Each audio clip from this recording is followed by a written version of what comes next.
আসসালামু আলাইকুম প্রিয় চাকরি প্রত্যাশী ভাই ও বোনেরা, আপনারা দেখতে পারতেছেন বাংলাদেশ নৌবাহিনী নিয়োগ বিজ্ঞপ্তি 2026 বাংলাদেশ নৌবাহিনী বেসামরিক কর্মচারী নিয়োগ, মানে বেসরকারি চাকরি। এটা দেখতে পারতেছেন আপনারা, 7টা ক্যাটাগরিতে নিয়োগ দেওয়া হয়েছে। 102 জন লোক দেখতে পারতেছেন আপনারা।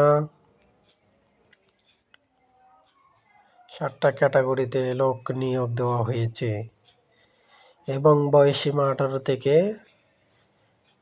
32 বছর পর্যন্ত বয়সসীমা দেওয়া আছে, দেখতে পাচ্ছেন আপনারা। কিন্তু এটা আবেদন করতে হবে কিভাবে জানেন? এটা হচ্ছে ডাকযোগে পাঠাইতে হবে। আপনারা দেখতেই পারতেছেন নতুন নিয়োগ বিজ্ঞপ্তি এটা।